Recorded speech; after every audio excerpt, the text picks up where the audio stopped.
बांग्लादेश ने पहले ओडीआई में हमें हरा दिया है। पता था हमें कुछ हाँ, मगर उसकी ब्रेकिंग है ना हमारे पास, ताज़ा तरीन है जी। मैच अब इख्तिताम को पहुंचा है और पाकिस्तान को पहले एक रोज़ा मैच में बांग्लादेश के हाथों 8 विकेटों से शिकस्त हुई है। पाकिस्तान ने पहले खेलते हुए, हाँ, इबरतनाक इज द राइट वर्ड, सामने लिखा हुआ है ना। हाँ, पहले खेलते हुए 114 रन हमने बनाए थे और बांग्लादेश ने सिर्फ 2 विकेटों के नुकसान पर ऑलमोस्ट 15 ओवर्स में 16वें ओवर की पहली गेंद खेलते हुए ये टारगेट अचीव कर लिया। उन्होंने ये टारगेट अचीव किया 16वें में, हमने 20-21 लगाए हैं ये टारगेट देने में। सिकंदर भक्त हमारे साथ मौजूद हैं। सिकंदर, मतलब अगर बैटिंग करना, इस बल्लेबाजी करना इस पिच पे इतना ही मुख्तलिफ होता तो फिर थोड़ा बहुत मुश्किल उन्हें भी आनी चाहिए थी, तो हमें जरा तसल्ली रहती। यार देखो, अभी किसी ने बड़ा अच्छा रिकॉर्ड बताया, मेरी जरा लाइट थोड़ी सी डाउन है। किसी ने बड़ा अच्छा कहा कि पिछले 2 सालों में पाकिस्तान ने तकरीबन 26 में से, मैंने यहाँ लिखा हुआ है 26 ओडीआईज में से तकरीबन 11 ऐसे ओडीआईज हैं जिसमें पूरे 50 ओवर ही नहीं खेले हमने। और ये एक बड़े अलार्मिंग की बात है कि हम ऑलमोस्ट 45% मैचेस के अंदर जो है ना पूरे ओवर नहीं खेले। और आप ये देखें कि मुझे सबसे ज्यादा 2-3 चीजें मैंने नोट की। उन्होंने सिर्फ 5 एक्स्ट्रास दिए हैं जिसमें 1 वाइड है। हमने 13 एक्स्ट्रा दिए, 114 रन हुए उनके, 13 एक्स्ट्रा दिए, 13 के 13 वाइड बॉलिंग की हमने। तो हमारा बॉलिंग कोच है कौन है? अब मेरे जहन में तो ये भी आना शुरू हो गया कि हमारा बॉलिंग कोच कौन है कि जिसने इनके क्या वाइड बॉलों को कंट्रोल नहीं कर सकता था। अच्छा, अब और चीजें जो है, हमारे जो फास्ट बॉलर थे किसी की पेस 140 पे टच नहीं की, उनके 144 पे वो नाहिद राना कर रहा था।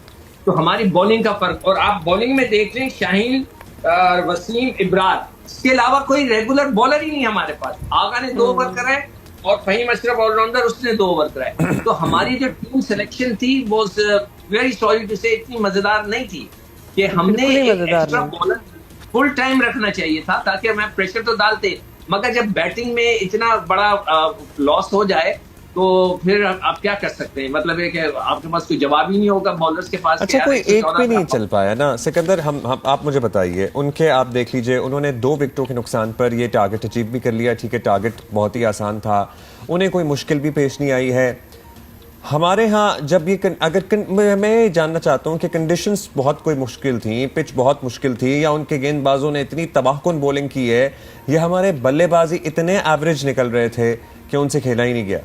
What happened? बस उन्होंने तेज गेंद निकाली। वो जो लड़का नाहिद, मैंने बोला ना, मैं शो खत्म किया। तो आप कह रहे हैं कि जो उनके बॉलर्स हैं, that made the difference? बिल्कुल, उनका जो 1-2 बॉलर थे उन्होंने सारा फर्क डाल दिया।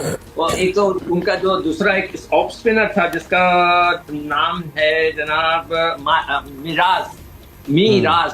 मिराज, उनका एक बॉलर जिसने 3 आउट कर दिए 29 रन देके, और राणा ने 5 आउट कर दिए 24 रन देके। देखिए पेस, मैं जो बार बार बात कर रहा हूँ, पेस का बड़ा फर्क पड़ता है। 144 पे वो गेंद कर रहा था। हमारा कोई लड़का फुटबॉल किसी नए बच्चे का भी अच्छा मजेदार नजर नहीं आया।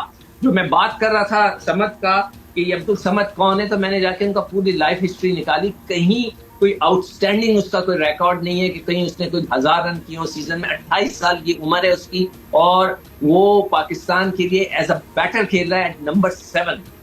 ये अजीब सी टीम सिलेक्शन है जो मेरे समझ से बाहर है कि माइक हैसन को शायद डर है, खौफ इतना है, या उसका खौफ भी। अच्छा, नाहिद ने तो, हम नाहिद राना की पेस की बात कर रहे थे, 142, 145 को वो टच कर रहे थे, नया गेंद भी नहीं दिया था उन्हें।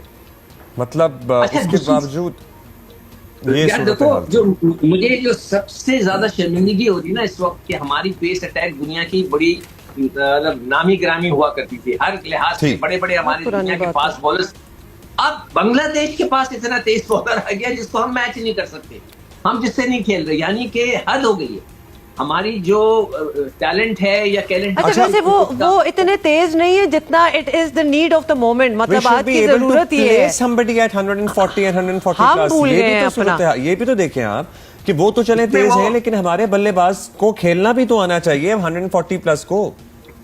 नहीं, वो खेल ही नहीं सके। वो जो 22 का T20 का जो माइंड फ्रेम है ना हमारे लड़कों का, कि हमने बस खड़े होकर यूं मार देना, वो मुझे यहाँ नजर आया कि जो नए बच्चे थे वो अपनी जगह पे खड़े होकर खेल रहे थे। अगर शॉर्ट ऑफ लेंथ गेंद गिरती है उसको, मुझे बताएं सिकंदर, हमारे पास हैं ऐसे बॉलर्स जो हमारे बल्लेबाजों को 140 प्लस पे प्रैक्टिस करा सके नेट्स में?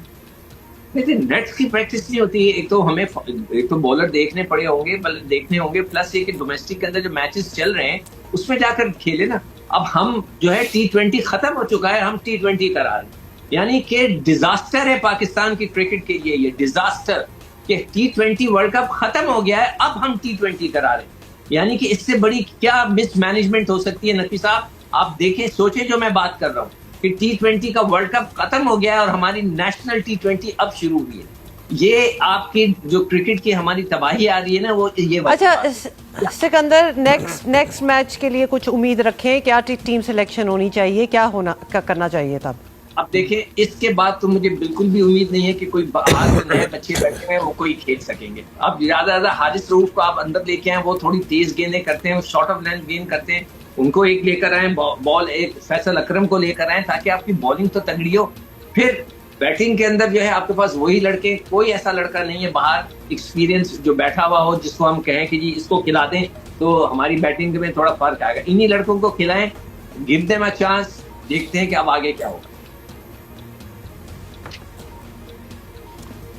शुक्रिया आपका। बहुत शुक्रिया।